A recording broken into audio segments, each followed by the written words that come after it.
Good evening. Come down tonight on the 15th of August and I've come to get some stringy beans and also some dwarf French beans, which are a purple variety. So on the stringy beans, as you can see, some of them are ripe for the picking, so I'll be taking some young ones as well. These are the purple French dwarf beans and they are absolutely delicious, and they're ready now in mid-August. So basically I shall take a selection for cooking straight away. You can just eat the lot of these when you cook them. Here we have what I've picked tonight, and basically that will keep me busy for a while. And you can freeze, of course, these freeze extremely well. Opal and Sour plums. These varieties seem to grow extremely well close to the River Trent where I live. They need to be planted where you've got the sunshine, and this gets the afternoon sun to ripen off before the wasps, etc. get a grip. And of course I'm always looking out for pests on these, but hopefully these will do well this year. The white chard has gone absolutely mad this year.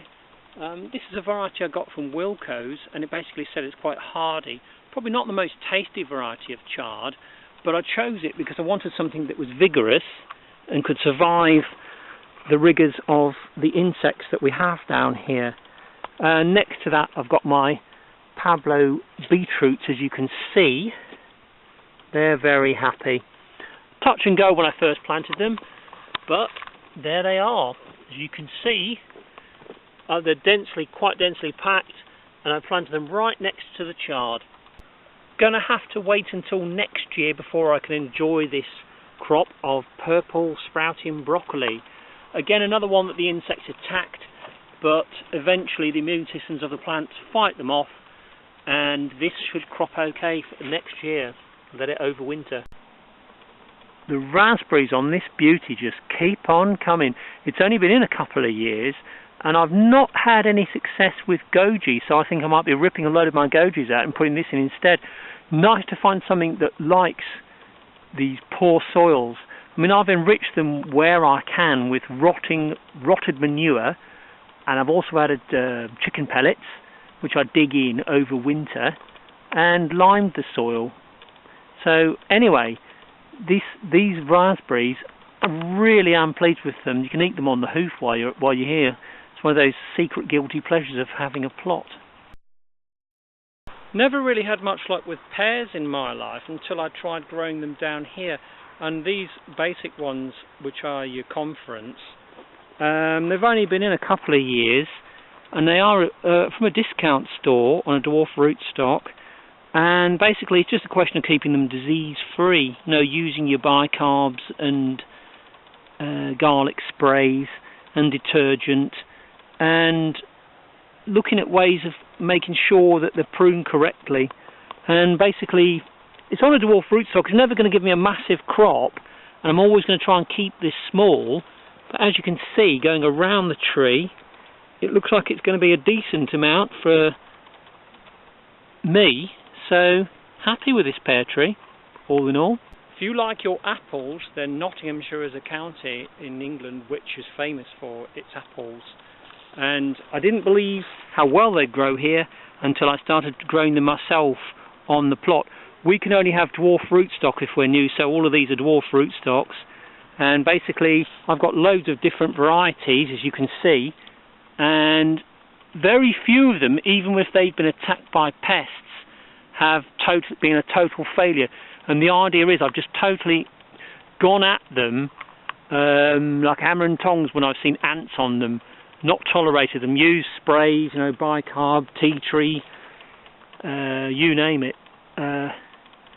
Anything that'll work, like lemon balm or tea tree oil, and there you go, you get your nice crops.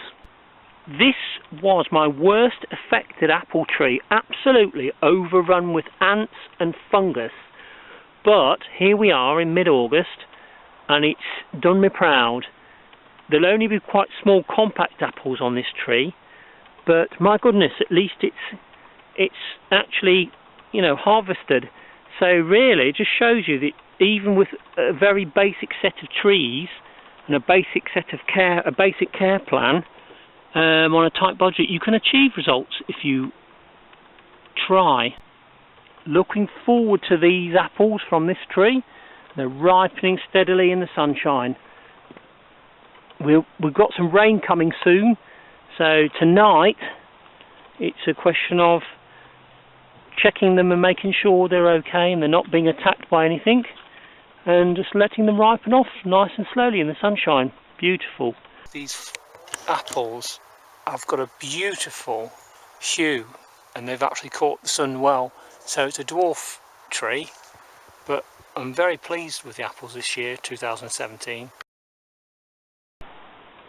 Bramleys are a strange apple, very misshapen, and the actual parent tree of all of them came from not far from here, in a place called Southwall or Southall, from a seed planted.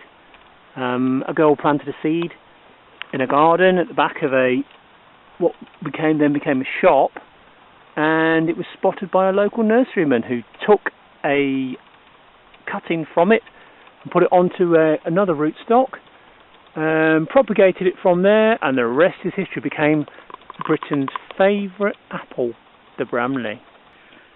Just spent a bit of time tonight picking some herbs, mint, oregano, and there's some lavender, parsley, thyme, bay and rosemary, and sage as well, just to make up the numbers. You don't need a lot of each. Lavender can be used for all sorts of recipes. It's even good as a sleep aid. It can be put inside pillowcases or around where you sleep. Beautiful stuff. One of the most tangy plants I've ever come across in my life is lemon verbena, and it has the taste of lemon sherbets. Absolutely, just squeeze a bit. Oh, that is absolutely delicious. That smell is gorgeous. So I'd recommend getting some of that. I've got mine in a pot.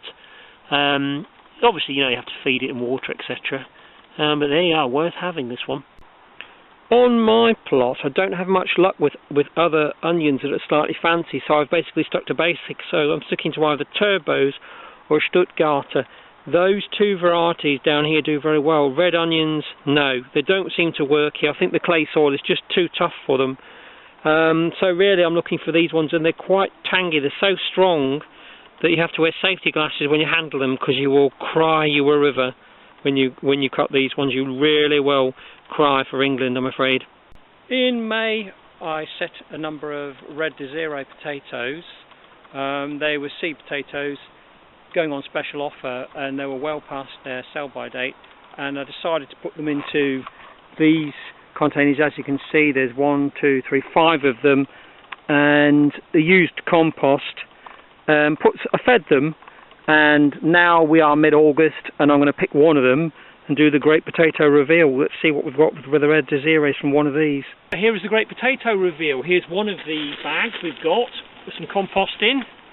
Been in since May, so it's June, July, August, well, 3 months or so. Let's see what we've got, shall we? Without wasting any time.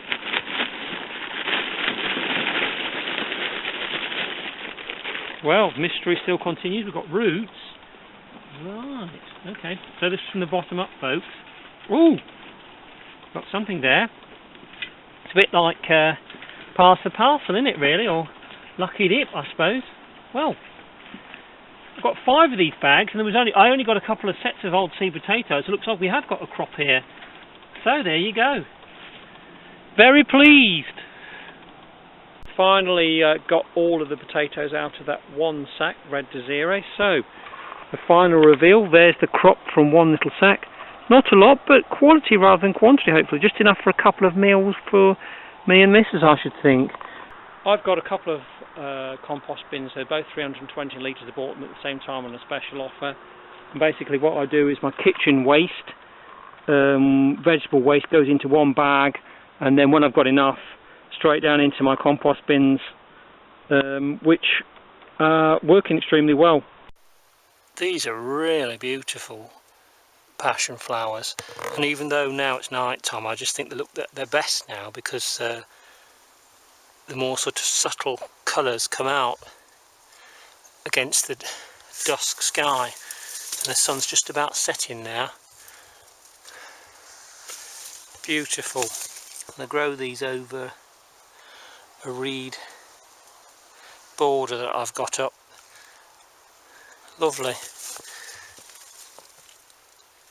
Real pleasure. There's one about to come out, you see. Looking forward to seeing them as they develop. This is actually called night catchfly, and it's night flowering catchfly. That's what it says. Beautiful. And it's going to seed at the moment, but the flowers actually do come out and open at night time.